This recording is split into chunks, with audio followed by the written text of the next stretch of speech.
Hello, hi, welcome all the competitive warriors and would-be teachers. This is your Kiran Kodmuru. Welcome back to School Assistant Biological Science content classes. ఇవన్నీ కూడా free classes. ఇప్పటివరకు అయినటువంటి 8th, 9th and 10th class అన్ని classes కూడా డిస్క్రిప్షన్లో ఇవ్వడం జరిగింది. So ఎవరైనా మిస్ అయినట్లు చూడండి. అండ్ ఇంకా more methodology biological science school assistant methodology వచ్చేసి మనకి ఆన్లైన్లో క్లాస్ అవుతున్నాయి. అవి పేమెంట్ క్లాసెస్. ఎవరికైనా కావాలంటే నన్ను వాట్సాప్లో కాంటాక్ట్ అయితే ఫర్దర్ ఏం చేయాలని చెప్తాను. అండ్ ఇంకా వచ్చేసి 8th క్లాస్ టెక్స్ట్ బుక్ నుండి and 9th class text book నుండి ప్యూర్లీ 100% కేవలం టెక్స్ట్ బుక్ నుండి న్యూ టెక్స్ట్ బుక్ నుండి క్వశ్చన్స్ తయారు చేయడం జరిగింది. అవి కూడా మనకి ఏంటంటే పీడిఎఫ్ ఫార్మాట్లో బయట చూపించడం జరిగింది. సో ఎవరికైనా కావాలంటే 8th క్లాస్ క్వశ్చన్ పేపర్ వచ్చేసి మనకి 100 రూపీస్ అండ్ 9th వచ్చేసి 150 రూపీస్. 8th క్లాస్ నుండి 304 క్వశ్చన్స్ ఉంటాయి అండ్ 9th టెక్స్ట్ బుక్ నుండి 425 క్వశ్చన్స్ ఉంటాయి. ఎవరికైనా కావాలంటే నన్ను వాట్సాప్లో కాంటాక్ట్ కండి, రైట్? సో ఈరోజు సెషన్లో వచ్చేసి మనము 10th క్లాస్ బయాలజికల్ సైన్స్ యొక్క సబ్జెక్ట్లో భాగంగా మనము ఆల్రెడీ ప్రత్యుత్పత్తి లెసన్లో మనకి అసెక్షువల్ రీప్రొడక్షన్ గురించి చూడడం జరిగింది. సో అది వచ్చేసి మనకి ఏంటంటే అలైంగిక ప్రత్యుత్పత్తి. ఈరోజు సెషన్లో వచ్చేసి సెక్షువల్ రీప్రొడక్షన్ ఏంటి, సో ఏ విధంగా జరుగుతుంది, సో దాంట్లో ఏమైనా రకాలు ఉంటాయా అనేటువంటి అంశాలను అయితే ఈరోజు సెషన్లో డిస్కస్ చేద్దాం.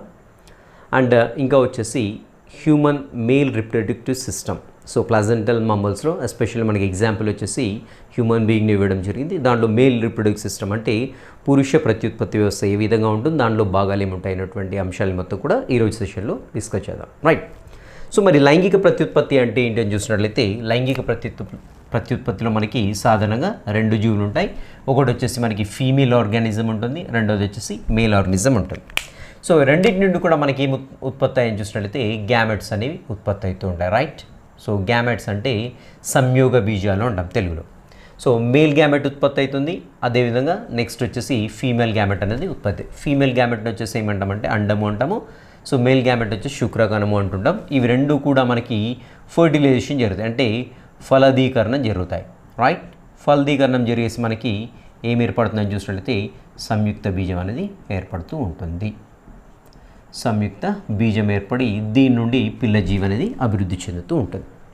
సో మరి ఫర్టిలైజేషన్ ఎక్కడ జరుగుతుంది అనే దాన్ని బట్టి మనకి ఫలదీకరణం కూడా 2 రకాలుగా విభజించడం జరిగింది. ఒకటి వచ్చేసి మనకి ఏంటంటే బాహ్య ఫలదీకరణం అంటాం, బాహ్య ఫలదీకరణం అంటాం, ఫలదీకరణం. సో దీన్ని ఎక్స్టర్నల్ ఫర్టిలైజేషన్గా చెప్పుకుంటాం. అండ్ ఇంకోటి వచ్చేసి అంతర ఫలదీకరణం, అంతర ఫలదీకరణం. సో అంతర ఫలదీకరణం అంటే దీన్ని ఇంటర్నల్ ఫర్టిలైజేషన్గా చెప్పుకుంటాం. సో మనకి ఇంటర్నల్ ఫర్టిలైజేషన్ వచ్చేసి సాధారణంగా అన్ని భూచర జీవుల్లో అంతర ఫలదీకరణం జరుగుతుంది. బాహ్య ఫలదీకరణం మన బుక్లో ఇచ్చినవి గుర్తుపెట్టుకోవాలి, చేప మరియు కప్ప. సో ఒకసారి టెట్లో అడగడం జరిగింది. సో చేపల్లో మరియు మనకి ఏంటంటే కప్పల్లో ఈ యొక్క బాహ్య ఫలదీకరణం అనేది జరుగుతుంది. సో ఏంటి బాహ్య ఫలదీకరణం అని చూసినట్లయితే సాధారణంగా సంయుక్త బీజం ఏర్పడాలంటే శుక్రకణం మరియు అండం అనేది కలవాలి. సో ఇలా కలవడం అనేది తల్లి జీవిలో జరుగుతుందా, లేదంటే శరీరం యొక్క తల్లి జీవి యొక్క శరీరం బయట జరుగుతుందా? ఈ యొక్క ఫలదీకరణం ఏదైతే ఉందో తల్లి జీవి శరీరం లోపల జరిగినట్లయితే దాన్ని అంతర ఫలదీకరణంగా చెప్పుకుంటాం, ఇంటర్నల్ ఫర్టిలైజేషన్ అంటాం. If this kind of fertilization takes place outside of the body of the female then that is known as the external fertilization అంటాం. సో బాహ్య ఫలదీకరణం అంటే ఫలదీకరణం శరీరం బయట జరుగుతుంది, స్త్రీ జీవి బయట, ఓకేనా? సో అంతర ఫలదీకరణం లోపల జరుగుతుంది. సో ఇక్కడ మా బాహ్య ఫలదీకరణానికి ఇచ్చినటువంటి ఎగ్జాంపుల్స్ గుర్తుపెట్టుకుని ఒకసారి టెట్లో ఆడడం జరిగింది. అండ్ ఇక్కడ బాహ్య ఫలదీకరణం జరిపే జీవులు ఏవైతే ఉన్నాయో చేపలు కావచ్చు, కప్పలు కావచ్చు, సో అవి అధిక సంఖ్యలో సంయోగ బీజాలను ఉత్పత్తి చేస్తాయి, గుర్తుపెట్టుకోండి, వెరీ ఇంపార్టెంట్ ఇక్కడ. సో అంతర ఫలదీకరణం జరిగే జీవుల్లో వచ్చేసి మనకి ఏంటంటే సో తక్కువ సంఖ్యలోనే ఉత్పత్తి అవుతుంటాయి. ఎందుకు ఇక్కడ తక్కువ అక్కడ ఎక్కువ ఉత్పత్తి అయ్యని చూసినట్లయితే సో అంతర ఫలదీకరణం జరిగినప్పుడు ఏమవుతుంది, స్త్రీ జీవి లోపల ప్రొటెక్ట్ చేయబడతాయి. శుక్రకణాలు కానివ్వండి, గ్రహించబడిన శుక్రకణాలు అండాలు కానీ ప్రొటెక్టివ్ రీజియన్లో ఉన్నాయి అక్కడ మనకి, రైట్? సో కాబట్టి ఫలదీకరణం జరుగుతుంది. అదేవిధంగా పిల్ల జీవి అభివృద్ధి కూడా ఒక సేఫ్ జోన్లో జరుగుతూ ఉంటుంది. ఏంటంటే స్త్రీ జీవి శరీరం లోపల జరుగుతుంది. వేరస్ ఇన్ ద ఎక్స్టర్నల్ ఫర్టిలైజేషన్లో చూసినట్లయితే బాహ్య ఫలదీకరణంలో చూసినట్లయితే పురుష జీవి వస్తుంది, శుక్రకణాలను వదిలిపెట్టేసి పోతుంది. స్త్రీ జీవి వచ్చేస్తుంది, అండాలను వదిలిపెట్టి వెళ్తూ ఉంటుంది. సో మరి ఇక్కడ ప్రొటెక్షన్ ఏది? ప్రొటెక్షన్ లేదు. సో మరి ఏది ప్రొటెక్ట్ చేయాలంటే ప్రకృతి నియంత్రిస్తూ ఉంటుంది అక్కడ ఫలదీకరణాన్ని, గుర్తుపెట్టుకోండి. సో ప్రకృతి చేత నియంత్రించబడుతుంది కాబట్టి అధిక సంఖ్యలో శుక్రకణాలు, అధిక సంఖ్యలో అండాలను ఉత్పత్తి చేస్తాయి ఆ జీవులు. ఎంత బ్యూటిఫుల్ చూడండి ఇక్కడ మనకి. సో ప్రకృతి నిర్ధారిస్తుంది, నియంత్రిస్తూ ఉంటుంది. సో ప్రకృతి బాగాలేదనుకోండి, దీంట్లో ఉండేటువంటి చాలా వరకు అండాలు, చాలా వరకు శుక్రకణాలు అన్నీ కూడా నశించిపోతూ ఉంటాయి. సో వాటిని తినేటువంటి జీవులు వేరే వచ్చాయనుకోండి, వాటి చేతిలో అండాలు శుక్రకణాలు బలైపోతూ ఉంటాయి. సో అలా ప్రకృతి చేత నియంత్రించబడలేదనుకోండి, ఏమవుతుందని చూసినట్లయితే మొత్తం ఇంకా భూమి మీద మొత్తం కూడా కప్పలు, చేపలే తయారవుతూ ఉంటాయి. కానీ అలా అవుతుందా? కావట్లేదు. సో అలా కాకుండా బాహ్యఫలదీకరణం జరిపేటువంటి జీవులు కొన్నే ఉత్పత్తి చేశాయనుకోండి, అండాలు శుక్రకణాలు కొన్నే ఉత్పత్తి చేసుకోండి, ఏమవుతుంది? అవి ప్రకృతిలో భాగంగా ఏదో రకంగా నశించిపోయాయి అనుకోండి, ఆ జీవి యొక్క జాతి అనేది కంప్లీట్గా అంతరించిపోతుంది. ఎంత బ్యూటిఫుల్ మెకానిజం చూడండి ఇక్కడ మనకి. సో ఒక బాహ్యఫలదీకరణం జరిపేటువంటి జీవులు, కప్పలు కానివ్వండి, చేపలు కానివ్వండి, అధిక సంఖ్యలో ఉత్పత్తి చేయడానికి కారణం అది. గుర్తుపెట్టుకోండి, వెరీ ఇంపార్టెంట్ పాయింట్ ఇక్కడ. ఎందుకు అంటే వీటి యొక్క ఫలదీకరణం అనేది ప్రకృతి నియంత్రిస్తుంది. ఇంపార్టెంట్ పాయింట్, ప్రకృతి చేత నియంత్రించబడును. కాబట్టి అవి అధిక సంఖ్యలో శుక్రకణాలను కానివ్వండి, అండాలను కానివ్వండి ఉత్పత్తి చేస్తూ ఉంటాయి. రైట్. సో ఇది వచ్చేసి మనకి ఏంటంటే బాహ్యఫలదీకరణం, అంతరఫలదీకరణం. ఎగ్జాంపుల్స్ గుర్తుపెట్టుకోండి, ఆ పాయింట్ కూడా గుర్తుపెట్టుకోండి, సరిపోతుంది. రైట్. నెక్స్ట్ వచ్చేసి ఇక్కడ జరాయు క్షీరదాలలో, జరాయు అంటే జరాయు దేంట్లో అయితే ఏర్పడుతుందో ప్లాజెంటల్ మమ్మల్స్ అంటాం వాటిని. సో వాటిని జరాయు క్షీరదాలు అంటాం. వాటిలలో వచ్చేసి ప్రత్యుత్పత్తి వ్యవస్థలు ఏంటి అని చూస్తుంటే ఎస్పెషల్లీ మానవ గురించి ఇచ్చాడు. సో అది వచ్చేసి మనకి పురుష ప్రత్యుత్పత్తి వ్యవస్థ. ప్రత్యుత్పత్తి వ్యవస్థ. సో దీన్ని ఇంగ్లీష్లో మేల్ రీప్రొడక్టివ్ సిస్టమ్గా చెప్పుకుంటాం. సో మరి మేల్ రీప్రొడక్టివ్ సిస్టంలో ఏమేమి భాగాలు ఉంటాయి, ఏమేమి పనులు చేస్తాయి అనేవి వెరీ వెరీ ఇంపార్టెంట్. రీప్రొడక్టివ్ సిస్టంలో డెఫినెట్గా ఎనీ ఎగ్జామ్లో డెఫినెట్గా క్వశ్చన్ అయితే ఉంటుంది, గుర్తుపెట్టుకోండి. రైట్.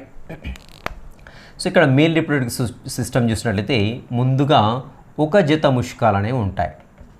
ఒక జత ముష్కాలు. రైట్. సో ఒక జత ముష్కాలు ఉంటాయి. సో నేను ఇక్కడ డయాగ్రామ్ వేస్తుంటాను, ఇక్కడ మనకు ఫ్లో చార్ట్ అనేది వేస్తాను. రైట్. ఒక జత ముష్కాలు ఎక్కడ ఉంటాయని చూసినట్లయితే శరీరం యొక్క ఉదరకోశం యొక్క క్రింది భాగంలో ఒక జత ముష్కాలు అనేవి ఉంటాయి. గుర్తుపెట్టుకోండి, ఒక జత ముష్కాలు అనేవి పురుష జీవి యొక్క ఉదర భాగం యొక్క క్రింది భాగంలో శరీరానికి బయట వైపుగా ఒక జత ముష్కాలు అనేవి ఉంటాయి. రైట్. మరి ముష్కాల్లో చూసినట్లయితే ఏముంటాయని చూసినట్లయితే ఈ ముష్కం ఏంటంటే అనేక లంబికలుగా విభజించబడి ఉంటుంది. గుర్తుపెట్టుకోండి, ఇది అనేక చిన్న చిన్న లంబికలుగా విభజించబడి ఉంటుంది. రైట్. సో ఇవి వచ్చేసి చిన్న చిన్న లంబికలుగా విభజించబడి ఉంటుంది. సో మరి ఈ లంబికల్లో ఏముంటాయని చూసినట్లయితే అనేక మెలికలు తిరిగినటువంటి చిన్న చిన్న చిన్న చిన్న నాళికలు అనేవి ఉంటాయి. వీటిని ఏమంటామంటే శుక్రోత్పాదక నాళికలుగా చెప్పుకుంటాం, సెమినిఫెరస్ ట్యూబ్యూల్స్గా చెప్పుకుంటాం. సో ఇలా నేను ఓన్లీ ఒకటి టెస్టికల్ని గీస్తున్నాను. సో బోత్ టెస్టిస్లో మనకి ఇలాగే ఉంటుంది. సో మనకు అనేక మెలికలు తిరిగినటువంటి చిన్న చిన్న నాళికలు అనేవి ఉంటాయి. వీటిని ఏమంటామంటే శుక్రోత్పాదక నాళికలు అంటాం. శుక్రోత్పాదక నాళికలు. సో ఇంగ్లీష్లో సెమినిఫెరస్ ట్యూబ్యూల్స్ అంటాం. Seminiferous tubules. సో మరి ఈ సెమినిఫెరస్ ట్యూబ్యూల్స్ యొక్క చూడండి, ఇక్కడ నేను నెంబర్ వేస్తున్నాను and here I'm not writing the name. So సింపుల్గా ఇక్కడ కూడా నేను నెంబర్ వేస్తున్నాను. సో ఇది వచ్చేసి 1. So 1 is nothing but seminiferous tubules. మరి శుక్రోత్పాదక నాళికలు ఏం చేస్తాయని చూసినట్లయితే ఇక్కడ చూడండి, బాగా గుర్తుపెట్టుకోండి, ఇవి శుక్ర కణాలను ఉత్పత్తి చేస్తాయి.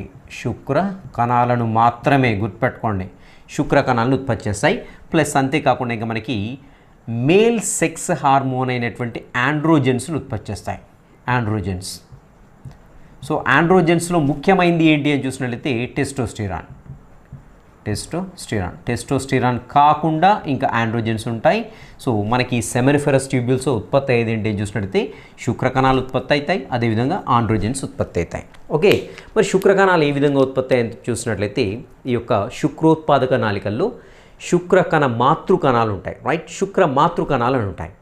సో శుక్ర మాతృకణాలు ఏం చేస్తాయంటే క్షేకరణ విభజన జరిగేసి దాని నుండి శుక్రకణాలను ఉత్పత్తి చేస్తూ ఉంటాయన్నమాట. నెక్స్ట్ అదేవిధంగా మనకి లీడిక్ సెల్స్ అనేవి ఉంటాయి. ఆ లీడిక్ సెల్స్ వచ్చేసి మనకి టెస్టోస్టిరాన్, ఇంటర్స్టిషియల్ సెల్స్ అని కూడా అంటాం. సో వాటి నుండి ఏంటంటే మనకి టెస్టోస్టిరాన్ అనేటువంటి హార్మోన్ అనేది ఉత్పత్తి అవుతుంది. రైట్. సో నెక్స్ట్ వచ్చేసి ఈ యొక్క శుక్రోత్పాదక నాళికలు ఏవైతేనో చిన్న చిన్న నాళాల ద్వారా ఇంకొక నాళంలోనికి తెరుచుకుంటాయి. సో దాన్ని వచ్చేసి మనం ఏమంటామంటే వాసా ఎఫ్రెన్షియా అంటాం. సో వాసా ఎఫరెన్షియా లేదంటే శుక్రగ్రాహికలుగా చెప్పుకుంటాం. సారీ, ఒడిసే శుక్రనాళికలు అంటాం వీటిని, శుక్రనాళికలు. సో దీని ఇంగ్లీష్లో వచ్చేసి మనం ఏమంటామంటే వాసా ఇఫరెన్షియాగా చెప్పుకుంటాం అనమాట. సో ఈ అనేక శుక్రోత్పాదక నాళికలు ఏవైతున్నాయి ఇవన్నీ కూడా మళ్ళీ తిరిగి శుక్రనాళికల్లోనికి ఓపెన్ అవుతుంటాయి. వీటిని వాసా ఇఫరెన్షియా అంటాం. సో ఈ శుక్రనాళికలు అన్నీ కలిసి మనకి ఏంటంటే ఒక మెలితిరిగినటువంటి ఇంకొక నిర్మాణంలోనికి ఓపెన్ అవుతాయి. దీన్ని ఏమంటామంటే ఎపిడిడైమిస్గా చెప్పుకుంటాం. సో దీన్ని ఎపిడిడైమిస్గా చెప్పుకుంటాం.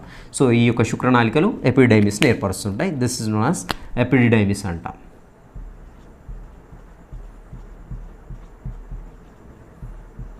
రైట్, ఇక్కడ చూడండి మనకి ఈ యొక్క శుక్రోత్పాదక నాళికలు ఏవైతున్నాయో ఇవి దీంట్లోకి ఓపెన్ అయితే అని చూసినట్టయితే శుక్రనాళికల్లోనికి ఓపెన్ అవుతూ ఉంటాయి శుక్రనాళికలు. సో వీటిని ఏమంటామంటే వాసా ఇఫరెన్షియా అంటాం. సో దీనిలోనికి ఏంటంటే ఉత్పత్తి అయినటువంటి శుక్రకణాలు కాస్త ఈ యొక్క శుక్రనాళికలోనికి వెళ్తూ ఉంటాయి. సో శుక్రనాళికలకు వెళ్ళిన తర్వాత ఇక్కడ మనకి హైలీ కాయిల్డ్ పోర్షన్ ఒకటి ఉంటుంది. ఈ శుక్రనాళికలు అనేవి బాగా మెలికలు తిరిగినటువంటి మరొక వెడల్పాటి నాళంలోనికి ఓపెన్ అవుతుంటాయి. ఇది ముష్కం యొక్క పరాంత భాగంలో ఉంటుంది. సో ఇక్కడ మనకి దీన్ని ఏమంటామంటే ఎపిడైమిస్గా చెప్పుకుంటాం. ఈ ఎపిడైమిస్లోకి ఈ శుక్రనాళికల నుండి విడుదలైనటువంటి శుక్రకణాలు వెళ్ళి స్టోర్ అవుతూ ఉంటాయి. ఎపిడిడైమిస్. సో ఏంటి ఎపిడైమిస్ ఏం చేస్తుందని చూసినట్టయితే బాగా గుర్తుపెట్టుకోవాలి. తాత్కాలికంగా శుక్రకణాలని నిలువ చేయడానికి ఈ యొక్క ఎపిడైమిస్ అనేది ఉపయోగపడుతుంది. ఇది ముష్కం యొక్క పరాంత భాగంలో ఉంటుంది. అగైన్ ఎపిడైమిస్లో కూడా రకరకాల పార్ట్స్ ఉంటాయి. మన బుక్లో అంత డీటెయిల్గా ఏమీ ఇవ్వలేదు. ఎపిడైమిస్ యొక్క పూర్వ భాగం అంటాం, మధ్య భాగం అంటాం, తోగా భాగం అంటాం, రకరకాలుగా ఉంటాయి. జస్ట్ మనకు వాటితో పని లేదు. ఎపిడైమిస్ అంటే ఏంటి, దాని యొక్క పని ఏంటి అని చూసినట్లయితే శుక్రకణాలని తాత్కాలికంగా నిల్వ చేయడానికి ఎపిడైమిస్ అనేది ఉపయోగపడుతూ ఉంటుంది. రైట్, నెక్స్ట్ మనకి ఎపిడైమిస్ నుండి మనకు చూడండి ఇక్కడ ఒక నాళం బయటికి పైకి వెళ్తుంది. గుర్తుపెట్టుకోండి, కిందికి రాదు, పైకి వెళ్తూ ఉంటుంది. దీన్ని వచ్చేసి ఏమంటాం మనము శుక్రవాహిక అంటాం. శుక్రవాహికగా చెప్పుకుంటాం. సో ఇంగ్లీష్లో అయితే దీన్ని వాసా డిఫరెన్స్గా చెప్పుకుంటాం. సో రైట్, సో ఎపిడైమిస్ ఎలా ఏర్పడుతుంది, దీంట్లోకి ఓపెన్ అవుతుందని చూసినట్లయితే శుక్రవాహికలోనికి ఓపెన్ అవుతూ ఉంటుంది. శుక్రవాహికలోనికి ఓపెన్ అవుతుంది. రైట్, సో ఇక్కడ చూడండి మనకి ఈ శుక్రవాహిక కొంచెం పైకి రాగానే ఇక్కడ వెరీ ఇంపార్టెంట్ పాయింట్ గుర్తుపెట్టుకోవాలంటే శుక్రవాహిక ఏం చేస్తుందంటే శరీర కుహరంలోనికి ప్రవేశిస్తుంది. ఇవన్నీ కూడా శరీరం యొక్క బయటి భాగంలో ఉంటే శుక్రవాహిక మాత్రం శరీర కుహరం లోపలికి ప్రవేశిస్తుంది. రైట్, సో ప్రవేశించిన తర్వాత ఇక్కడ ఏమవుతుందంటే ఇక్కడ కూడా మనం అబ్జర్వ్ చేయాలి. మనకి ఇక్కడ ఒక యూరినరీ బ్లాడర్ అనేది ఉంటుంది. రైట్, సో యూరినరీ బ్లాడర్లోనికి మనకి యూరిడర్స్ అనేవి ఓపెన్ అవుతుంటాయి. ఏమంటాం దాన్ని, మూత్రనాళాలను ఓపెన్ అవుతుంటాయి. రైట్, సో ఇక్కడ ఏమవుతుంది, ఈ శుక్రవాహిక ఏదైతే ఉందో ఇది ఇలా వచ్చేసి దీన్ని కాయిల్ అవుతుంది. అంటే దీని వెనుక నుండి పోతుంది. అంటే ఈ యొక్క మూత్రనాళం ఏదైతే ఉందో దాని వెనుక నుండి ఇలా పెనేసుకొని వస్తూ ఉంటుంది అన్నమాట. అంటే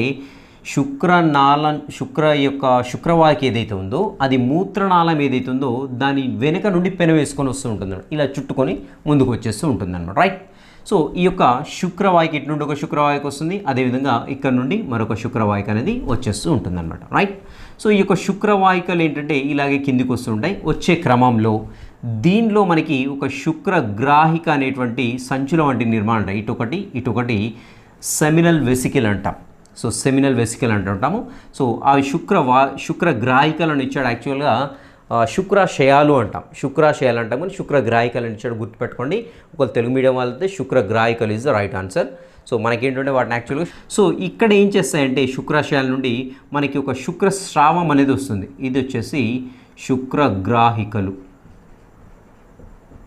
ఇదొక శుక్రగ్రాహిక, ఇదొక శుక్రగ్రాహిక. రైట్, సో ఇక శుక్రగ్రాహిక నుండి మనకు చిన్న నాళం అనేది ఓపెన్ అవుతుంటుంది. చిన్న నాళం అనేది ఇలా వస్తుంది, వచ్చేసి మనకి శుక్రవాహికతో కలుస్తుంది. శుక్రవాహికతో కలిసిన తర్వాత ఏర్పడేటువంటి నాళం ఏదైతే ఉందో దీన్ని ఏమంటామంటే స్ఖలన నాళంగా చెప్పుకుంటాం. ఇది వచ్చేసి స్ఖలన నాళం, ఎజాక్యులేటరీ డక్ట్ అంటాం ఇంగ్లీష్లో అయితే. రైట్, ఇక్కడ గుర్తుపెట్టుకోండి ఒకటి, ఎజాక్యులేటరీ డక్ట్ దేనితోటి ఫామ్ అవుతుందని చూసినట్టయితే శుక్రవాహిక, అదేవిధంగా శుక్రగ్రాహిక నుండి వచ్చేటువంటి నాళం ఏదైతే ఉందో అవి రెండూ కలిసి మనకి ఏంటంటే స్ఖలన నాళం అనేది ఫామ్ అవుతూ ఉంటుంది.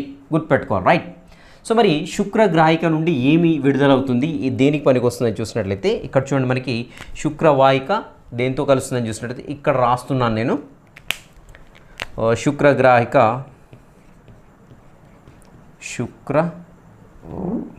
శుక్రవాహిక శుక్రగ్రాహికతో కలుస్తుంది. శుక్రగ్రాహిక ఉంటుంది కదా, మరి శుక్రగ్రాహిక యొక్క పని ఏంటి అని చూసినట్లయితే శుక్రద్రవాన్ని ఉత్పత్తి చేస్తూ ఉంటుంది. శుక్రద్రవాన్ని ఉత్పత్తి చేస్తుంది. సో ఇక్కడ మనం గుర్తుపెట్టుకోవాల్సిన పాయింట్ ఏంటంటే ఈ శుక్రగ్రాహిక నుండి ఏదైతే శుక్రద్రవం ఉత్పత్తి అవుతుందో దేనికి ఉపయోగపడుతుందంటే గుర్తుపెట్టుకోండి, వెరీ ఇంపార్టెంట్. ఇది శుక్ర కణాలని ఉత్తేజపరచడానికి ఉపయోగపడుతుంది. నెక్స్ట్ శుక్ర కణాలు బయటకి విడుదలైన తర్వాత పోషణకు ఉపయోగపడతాయి. గుర్తుపెట్టుకోండి, వెరీ ఇంపార్టెంట్. ఇక్కడ శుక్ర కణాల పోషణ గురించి 2 సార్లు మెన్షన్ చేశారు. ఒకటి వచ్చేసి శుక్రగ్రాహికల గురించి వచ్చినప్పుడు ద్రవం అప్పుడు మెన్షన్ చేశాడు. నెక్స్ట్ అదేవిధంగా పౌరుష గ్రంథి నుంచి వచ్చేటువంటి ద్రవం కూడా శుక్ర కణాలను ఉత్తేజపరచడానికి శుక్ర కణాల యొక్క పోషణకు ఉపయోగపడుతుందని ఇచ్చాడు. బట్ ఇక్కడ శుక్రగ్రాహికల నుంచి వచ్చేటువంటి శుక్రద్రవం ఏదైతే ఉందో ఇది కూడా సేమ్ ఇచ్చాడు. బట్ ఇక్కడ ఏంటంటే శుక్ర కణాలు బయటకి విడుదలైన తర్వాత పోషణకు ఉపయోగపడతాయనేసి ఇవ్వడం జరిగింది.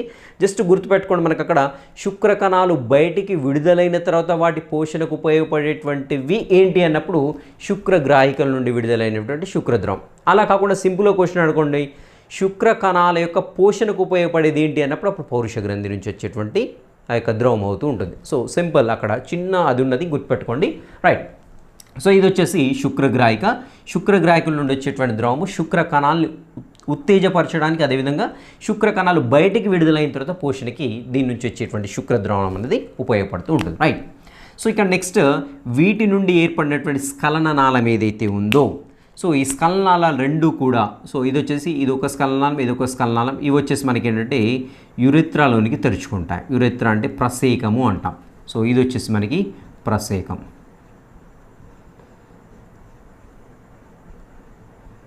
సో దీన్ని ఏమంటామంటే మూత్ర జననేంద్రియ నాళం అని కూడా అంటాం. ప్రసేకాన్ని మూత్ర జననేంద్రియ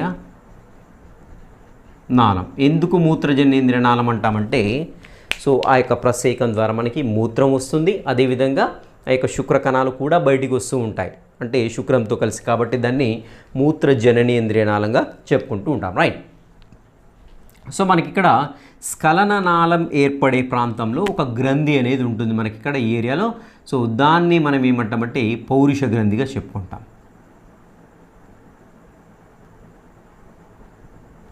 దీన్ని పౌరుష గ్రంథిగా చెప్పుకుంటాం. దీన్ని ప్రోస్టేట్ గ్లాండ్ అంటాం. ప్రోస్టేట్ గ్లాండ్ లేదంటే పౌరుష గ్రంథిగా చెప్పుకుంటాం. ఇదేం చేస్తుందని చూసినట్లయితే ఉత్తేజపరచడానికి, శుక్ర కణాలు ఉత్తేజపరచడానికి, అదేవిధంగా శుక్ర కణాలకి పోషణ అందించడానికి అనేది దాని నుండి ఉత్పత్తి అయిన ద్రవం ద్వారా ఉపయోగపడుతూ ఉంటుంది. ఇది వచ్చేసి పౌరుష గ్రంథి. ఇంకా నెక్స్ట్ పౌరుష గ్రంథి క్రిందుగా చూసినట్లయితే మనకు టెక్స్ట్ బుక్లో డయాగ్రామ్ మిస్ అయింది ఒకటి ఉంది. ఇక్కడ వచ్చేసి 2 చిన్న బఠానీ గింజ సైజులో ఉండేటువంటి మరి ఒక గ్రంథులు అనేవి ఉంటాయి. వీటిని ఏమంటామంటే కౌపర్ గ్రంథులుగా చెప్పుకుంటాం. సో ఇవి వచ్చేసి కౌపర్ గ్రంథులు అంటాం వీటిని.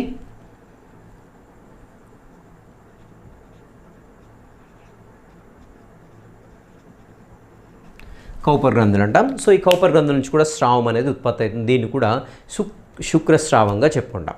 సో మరి ఈ కౌపర్ గ్రంథుల గురించి పాయింట్ గుర్తుపెట్టుకోండి. సో కౌపర్ గ్రంథుల నుండి వచ్చేటువంటి స్రావం ఏదైతే ఉందో, సెక్రీషన్స్ ఏవైతే ఉన్నాయో అదేం చేస్తుందంటే శుక్ర కణాలు ఆమ్లత్వం ఉంటే చనిపోతాయి. గుర్తుపెట్టుకోండి, శుక్ర కణాలు ఆమ్ల స్వభావాన్ని కలిగి ఉన్న మీడియంలో ప్రయాణిస్తే మాత్రం చనిపోతాయి. ఎందుకంటే ఇక్కడ శుక్ర కణాలు జనరల్గా మనకేంటి మూత్ర జననేంద్రియ నాళం ద్వారా ప్రయాణించాలి. సో జనరల్గా మూత్రం ఇక్కడ నుంచి వచ్చినప్పుడు ఈ యొక్క మూత్రం అనేది దీని నుండి ప్రయాణిస్తూ ఉంటుంది. దేని నుండి? యూరత్ర నుండి ప్రయాణిస్తూ ఉంటుంది, ప్రసేకం నుండి ప్రయాణిస్తుంటుంది. అలా ప్రయాణించేటప్పుడు మన యూరిన్లో ఏముంటుంది జనరల్గా అని చూసినట్టయితే యూరియా ఉంటుంది. యూరియా అనేది అసిడిక్ ఇన్ నేచర్, కాబట్టి ఆ ప్యాసేజ్ మొత్తం కూడా మనకి ఏంటంటే చాలా ఆమ్లయుతంగా ఉంటుంది. సో అలా ఆమ్లయుతం ఉన్నట్లయితే ఖచ్చితంగా శుక్రకణాలు ఒక్కటి కూడా బ్రతుకు, అన్నీ కూడా చనిపోతాయి. కాబట్టి మానవ జాతి మొత్తం కూడా అంతరించిపోవడానికి ఛాన్స్ ఉంది. సో ఆ యొక్క ఆమ్ల స్వభావాన్ని తగ్గించడానికి మనకి కౌపర్ గ్రంథులు అనేవి ఉంటాయి. ఈ కౌపర్ స్రావాలు ఏవైతే మనకు ఉత్పత్తి అయితే ఉంటాయో యురెత్రా నుండి ఆ యొక్క శుక్రకణాలతో పాటుగా ప్రయాణిస్తుంటాయి. అలా ప్రయాణించే క్రమంలో ఏంటంటే అక్కడ మొత్తం కూడా స్టెబిలైజ్ అయిపోతుంది. So neutralise అయిపోతుంటుంది. ఆమ్లత్వం ఇదేమో క్షారత్వాన్ని కలిగి ఉంటుంది కౌపర్ గ్రంథుల నుంచి వచ్చే స్ట్రామ్ ఏదైతే ఉందో. సో కాబట్టి అక్కడ వాతావరణం తటస్థీకరించబడుతూ ఉంటుంది. అండ్ ఇంకోటి వచ్చేసి ఏంటంటే జారుడు స్వభావాన్ని కలిగినటువంటి ద్రవాన్ని ఉత్పత్తి చేస్తుంది కౌపర్ గ్రంథులు. రెండు ఇంపార్టెంట్ పాయింట్ ఇక్కడ. సో నునుపుగా జారుడు స్వభావాన్ని కలిగినటువంటి ద్రావణాన్ని ఉత్పత్తి చేస్తుంది. అంతేకాకుండా అక్కడ ఉండేటువంటి ఆమ్లస్థితి ఏదైతే ఉందో దాన్ని సాధారణంగా తటస్థీకరించడానికి మనకి కౌపర్ గ్రంథుల స్ట్రాంగ్ అనేది ఉపయోగపడుతూ ఉంటుంది. గుర్తుపెట్టుకోవాలి, వెరీ ఇంపార్టెంట్ పాయింట్ ఇవి రెండు. రైట్, నెక్స్ట్ ఇక్కడ వచ్చేసి మనకి ఇంకా ఈ యొక్క ప్రసేకం అనేది మనకి చిన్న రంధ్రం ద్వారా బయటికి అనేది ఓపెన్ అవుతుంటుంది. సో దాని నుండి మనకి ఈ యొక్క శుక్ర కణాలు అనేవి బయటికి ఉత్పత్తి జరుగుతుంటాయి. సో ఇది వచ్చేసి మనకి కంప్లీట్గా ఈ యొక్క మేల్ రిప్రొడక్టివ్ సిస్టమ్. మళ్ళీ ఒకసారి చెప్తాను, ఒకసారి చూడండి సింపుల్గా. సో ఈ యొక్క ఒక జత ముష్కాలు అనేవి ఉంటాయి. సో టెస్టిస్ అంటాం ఇంగ్లీష్లో, ఒకటైతే టెస్టికల్ అంటాం. సో దీంట్లో వచ్చేసి అనేక లంబికలుగా విభజించబడి ఉంటుంది. ప్రతి ఒక్క లంబికలు కూడా అనేక శుక్రనాళికలు ఉంటాయి. ఈ శుక్రనాళికలన్నీ కూడా శుక్రనాళాల్లోనికి తెరుచుకుంటాయి. ఈ శుక్రనాళాలన్నీ కలిసి మనకి ఎపిడైమిస్గా తయారవుతుంది. ఈ ఎపిడైమిస్ అనేది ముష్కం యొక్క పరాంత భాగంలో ఉంటుంది. సో ఎపిడైమిస్ అనేది హైలీ కాయిల్డ్ అంటే బాగా మెలుకలు తిరిగినటువంటి వెడల్పాటి నిర్మాణం. ఇది శుక్ర కణాలని తాత్కాలికంగా నిల్వ చేయడానికి ఉపయోగపడుతుంది. వెరీ ఇంపార్టెంట్ పాయింట్, గుర్తుపెట్టుకోండి. రైట్, సో ఎపిడైమిస్ తర్వాత ఏంటంటే మనకి శుక్రవాహికగా మార్పు చెంది శరీర కుహరంలోనికి ప్రయాణిస్తుంది. శుక్రవాహిక వాస డిఫరెన్స్ అంటాం. సో శుక్రవాహికగా శరీర కుహరంలోనికి ప్రయాణించి మూత్రనాళాన్ని మెలితిరిగి చివరిగా ఇది స్ఖలననాళంతో కలుస్తూ ఉంటుంది. సో రెండు వైపుల నుంచి వచ్చేటువంటి ఏదైతే మనకి శుక్రవాహికలు ఉన్నాయో స్ఖలనాళానికి ఓపెన్ అవుతూ ఉంటాయన్నమాట. రైట్, సో ఇది వచ్చేసి మనకి ఏంటంటే స్టార్టింగ్ ఎక్కడైతే మనకి ఈ యొక్క శుక్రవాహికలు ఇక్కడికి కలుస్తూ ఉంటాయో ఆ ప్రాంతాన్ని మనం స్ఖలననాళంగా చెప్పుకుంటాం. స్ఖలననాళం ఫర్దర్ ఏంటంటే ప్రత్యేకంగా కొనసాగుతూ ఉంటుంది అనమాట. రైట్, సో మనకి ఇక్కడ శుక్రవాహిక ఏదైతే ఉందో స్ఖలననాళంగా ఒడిసే శుక్రవాహిక అనేది శుక్రగ్రాహికల నుంచి వచ్చేటువంటి మరొక నాళంతో కలిసి మనకి స్ఖలన నాళంగా ఏర్పడుతుంది. ఇక్కడ ఇంపార్టెంట్ గుర్తుపెట్టుకోండి, స్ఖలన నాళం వేడి చేత ఏర్పడుతుందని చూసినట్లయితే శుక్రవాహిక అదేవిధంగా శుక్రగ్రాహికల నుంచి వచ్చేటువంటి మరొక నాళంతో, సో చూడండి ఇదొకటి నెక్స్ట్ ఇదొకటి, ఈ రెండు కలిసి మనకి ఏంటంటే ఇక్కడ స్ఖలన నాళం అనేది ఏర్పడింది అనమాట. సో ఇటువైపు స్ఖలనం అటొక స్ఖలనం, ఈ రెండు కలిసి మనకి ఏంటంటే ప్రత్యేకంగా కొనసాగుతూ ఉంటాయి. నెక్స్ట్ శుక్రగ్రాహికల్లో మనకి ఉత్పత్తి అయ్యేటువంటి ద్రవం ఏం చేస్తుందని చూసినట్లయితే శుక్ర కణాలు బయటికి విడుదలైనప్పుడు పోషణకు, అదేవిధంగా వాటిని ఉత్తేజపరచడానికి మనకి ఏంటంటే శుక్రగ్రాహికల నుండి ఉత్పత్తి అయ్యేటువంటి శుక్రద్రవం అనేది ఉపయోగపడుతూ ఉంటుంది. రైట్, సో ఇక్కడ స్ఖలనాల ప్రాంతంలో మనకు ఒక పౌరుష గ్రంథి అనేది ఉంటుంది. దాని నుండి కూడా మనకి శుక్రం అనేది విడుదలవుతుంది, శుక్రద్రవం అనేది విడుదలవుతుంటుంది. సో అదేం చేస్తుందని చూసినట్టే సేమ్ అది కూడా ఉత్తేజపరచడానికి, అదేవిధంగా శుక్ర కణాలకు పోషణకి ఉపయోగపడుతూ ఉంటుంది. రైట్, సో నెక్స్ట్ ఈ యొక్క పౌరుష గ్రంథి క్రింది భాగంలో చిన్న బఠానీ గింజ సైజులో ఉన్నటువంటి రెండు గ్రంథులు ఉంటాయి. వాటిని వచ్చేసి మనం ఏమంటామంటే కౌపర్ గ్రంథులుగా చెప్పుకుంటాం. వాటి నుండి విడుదలయ్యేటువంటి స్రావాలు ఏవైతే ఉన్నాయో సో ప్రసేక మార్గాన్ని ఆమ్లయుతం నుండి తటస్థంగా మార్చడానికి ఉపయోగపడుతుంది. అంతేకాకుండా శుక్రకణాలు ఈజీగా జారిపోయడానికి జారుడుగా ఉండేటువంటి ద్రవాన్ని ఉత్పత్తి చేస్తుంటాయి. ఇవి కౌపర్ గ్రంథుల యొక్క విధి. నెక్స్ట్ విధి ఏంటంటే స్ఖలనం ఫర్దర్గా ప్రసేకంగా ముందు కొనసాగుతూ ఉంటుంది. సో అది బయటకు ఓపెన్ అవుతుంటుంది. ఈ ప్రసేకాన్ని మనం మూత్ర జననేంద్రియ నాళంగా కూడా చెప్పుకుంటాం, ఎందుకంటే దాని నుండి మూత్రం వస్తుంది, అదేవిధంగా శుక్ర కణాలు కూడా ఉత్పత్తి అవుతాయి, దాని నుండి ప్రయాణిస్తూ ఉంటాయి. కాబట్టి దాన్ని సో యూరినోజెనిటల్ ట్యూబ్యూల్గా చెప్పుకుంటూ ఉంటాం. రైట్, ఇక్కడ ఇంకొకటి చూడండి విషయం వచ్చేసి మనకి ఈ యొక్క శుక్రగ్రాహికలు, అదేవిధంగా పౌరుష గ్రంథి, నెక్స్ట్ కౌపర్ గ్రంథుల నుంచి విడుదలయ్యేటువంటి ద్రావణాన్ని మొత్తం కూడా కలిపి సెమినల్ ప్లాస్మా అంటాం. సెమినల్ ప్లాస్మా అంటాం. రైట్, సో ఈ సెమినల్ ప్లాస్మా గుర్తుపెట్టుకోవాలి. సెమినల్ ప్లాస్మా అనేటువంటి వర్డ్, సెమినల్ ప్లాస్మా అంటే పౌరుష గ్రంథి, అదేవిధంగా కౌపర్ గ్రంథులు, నెక్స్ట్ శుక్రగ్రాహికల నుండి విడుదలయ్యేటువంటి ద్రవం ఏదైతే ఉందో దాన్ని మొత్తం కూడా సెమినల్ ప్లాస్మా అంటాం. నెక్స్ట్ ఇక్కడ నుండి మనకు శుక్ర కణాలు కూడా వస్తున్నాయి కదా. ఈ శుక్ర కణాలు ఏవైతున్నాయో ఈ శుక్ర కణాలు నెక్స్ట్ సెమినల్ ప్లాస్మా ఇవి రెండు కలిసి మనం ఏమంటామంటే శుక్రంగా చెప్పుకుంటాం, సెమెన్గా చెప్పుకుంటాం. సెమెన్ అంటే ఏమేమి ఉంటాయంటే దీంట్లో సెమినల్ ప్లాస్మా ఉంటుంది, అదేవిధంగా ఈ యొక్క స్పర్మ్స్ అనేవి ఉంటూ ఉంటాయి అన్నమాట. దీన్ని వచ్చేసి మనం శుక్రంగా చెప్పుకుంటాం. రైట్, గుర్తుపెట్టుకోండి. నెక్స్ట్ ఇంకా మనకు తెలిసిందే ఈ యొక్క ప్రయాణించేటువంటి శుక్రకణాలు ప్రయాణించే మార్గాన్ని అయితే గుర్తుపెట్టుకోండి. ఒకసారి అడిగాడు, సో దాన్ని రైట్ ప్రాపర్ వేలో అరేంజ్ చేయమనేసి. వెరీ సింపుల్, ఇక్కడ శుక్రనాళికలు, శుక్రనాళికలు, శుక్రనాళాలు, నెక్స్ట్ ఎపిడైమిస్, నెక్స్ట్ శుక్రవాహిక, నెక్స్ట్ వచ్చేసి మనకి ఈ యొక్క స్ఖలనాళం తర్వాత ఈ ప్రసేకం. సో ప్రసేకం నుండి బయటికి విడుదల చేయబడుతుంది. ఈ ఆర్డర్ మాత్రం కంపల్సరీ గుర్తుపెట్టుకోండి. అండ్ ఇక్కడ ఏవేవి ఫంక్షన్స్ అయితే కంపల్సరీ గుర్తుపెట్టుకోవాలి. సో ఈ యొక్క పౌరుష గ్రంథి నుంచి వచ్చే స్రావం ఏం చేస్తుంది, కౌపర గ్రంథి నుంచి వచ్చే స్రావం ఏం చేస్తుంది, శుక్రగ్రాహికలు సెమినల్ వెసికల్ నుండి వచ్చేటువంటి స్రావం ఏం చేస్తుంది, కంపల్సరీ గుర్తుపెట్టుకోవాల్సింది దీంట్లో, రైట్. నెక్స్ట్ ఇంకా శుక్రకణం యొక్క నిర్మాణం చూసినట్లయితే మనకు తెలిసింది తల అనేది ఉంటుంది, నెక్స్ట్ మెడభాగం ఉంటుంది, నెక్స్ట్ మధ్య తునక అనేది ఉంటుంది, మిడిల్ పీస్ అంటాము, నెక్స్ట్ వచ్చేసి టెయిల్ అనేది ఉంటుంది, రైట్. సో ఇది శుక్రకణం యొక్క నిర్మాణం. మరి శుక్రకణం యొక్క నిర్మాణం తలభాగం చూసినట్లయితే మనకు పైన ఎక్రోజోమ్ అనేది ఉంటుంది. వెరీ ఇంపార్టెంట్, గుర్తుపెట్టుకోండి. ఎక్రోజోమ్ దేనికి ఉపయోగపడుతుందని చూసినట్లయితే అండ కవచాలని కరిగించి అండంలోనికి చొచ్చుకొని పోవడానికి ఉపయోగపడుతూ ఉంటుంది. సో దాంట్లో ఎక్రోజోమ్లో ఒక పర్టిక్యులర్ ఎంజైమ్ అనేది ఉంటుంది, హైలురోనిడేజ్ అనేటువంటి ఎంజైమ్ ఉంటుంది. అది ఏం చేస్తుందంటే అండ కవచాలని కరగొట్టడానికి అనేది ఉపయోగపడుతుంటుంది. అండ్ తలభాగంలో వచ్చేసి ఈ యొక్క పురుష కేంద్రకం అనేది ఉంటుంది. అండ్ ఇక్కడ వచ్చేసి మనకు నెక్ ఉంటుంది. ఇక్కడ మధ్య భాగంలో వచ్చేసి అనేక మైటోకాండ్రియాలు ఉంటాయి. ఈ శుక్రకణాలు కదలడానికి కావాల్సినటువంటి శక్తి అనేది ఈ మైటోకాండ్రియాలు ఉత్పత్తి చేస్తుంటాయి. అండ్ తోక వచ్చేసి ప్రొపల్షన్, సో మూవ్ కావడానికి, ఈత కొట్టడానికి తోక అనేది ఉపయోగపడుతుంది. ఇది వచ్చేసి మనకి ఏంటంటే శుక్రకణం యొక్క నిర్మాణం. సో ఈ విధంగా మనకి పురుష ప్రత్యుత్పత్తి నుంచి శుక్రకణాలు ఏ విధంగా బయటకు వస్తాయి, ఎలా చలిస్తాయి, సో నెక్స్ట్ ఫలదీకరణంలో పాల్గొనడం అనేది జరుగుతుంది. ఇది కంప్లీట్గా పురుష జననేంద్రియ వ్యవస్థగా చెప్పుకుంటాం. పురుష మూత్ర జననేంద్రియ వ్యవస్థ కూడా అంటాం, ఎందుకంటే సో ఆ యొక్క వ్యవస్థ నుండి మనకు మూత్రం కూడా బయటకు విసర్జించబడుతుంది కాబట్టి, రైట్. సో ఇంకొక 2 పాయింట్స్ అయితే ఇవ్వడం జరిగింది. సో సాధారణంగా పురుష జీవి నుండి శుక్రకణాలు బయటికి రావని స్ఖలనము అంటాము. అండ్ ఇంకా వచ్చేసి మనకి ఈ యొక్క కరెక్ట్గా ఫలదీకరణం కావాలంటే విడుదలైనటువంటి శుక్రకణాలు 60%, గుర్తుపెట్టుకోండి, వెరీ ఇంపార్టెంట్, 60% అనేవి సరి అయిన ఆకారాన్ని, సరి అయిన పరిమాణాన్ని కలిగి ఉండాలి, 60%. అండ్ ఈ 60%లో వచ్చి అగైన్ మనకి 40% వచ్చేసి వేగంగా కదలగలగాలి, గుర్తుపెట్టుకోండి, వెరీ ఇంపార్టెంట్, వేగంగా కదలాలి. సో శుక్రకణాల్లో 60% ఏమో సరైన ఆకారాన్ని, సరైన స్ట్రక్చర్ని కలిగి ఉండాలి, రైట్. సో నెక్స్ట్ దాంట్లో ఈ 16లో అగైన్ మళ్ళీ 40% వచ్చేసి శుక్రకణాలు వేగంగా కదలాలి. అలా వేగంగా కదిలితేనే మనకి ఏంటంటే అండాన్ని రీచ్ కాగలుగుతూ ఉంటాయి. అండ్ ఇంకా వచ్చేసి సాధారణంగా పురుషుల్లో మనకి 13 నుండి 14 సంవత్సరాల వయసులో మనకి ఈ శుక్రకణోత్పత్తి అనేది స్టార్ట్ అవుతుంది. ఈ 2 పాయింట్లు అయితే గుర్తుపెట్టుకోండి, ఎందుకంటే ఛాన్స్ అయితే ఉంటుంది బిట్ రావడానికి. సో ఎక్కడ నుండి వస్తుందో మనం ఎవరం కూడా అంచనా వేయడానికి ఛాన్స్ ఉంటుంది, కాబట్టి ఏ పాయింట్ కూడా మిస్ చేయనివ్వకండి, రైట్. సో ఇది వచ్చేసి ఈ 2 పాయింట్స్ గుర్తుపెట్టుకోండి. అండ్ ఇది వచ్చేసి ఏంటంటే కంప్లీట్గా మనకి పురుష జననేంద్రియ వ్యవస్థ గురించి మానవుల్లో. అండ్ నెక్స్ట్ సెషన్లో వచ్చేసి స్త్రీ ప్రత్యుత్పత్తి వ్యవస్థ, ఫీమేల్ రిప్రొడక్టివ్ సిస్టమ్ కూర్చుందాం. Till the next session, have a great day.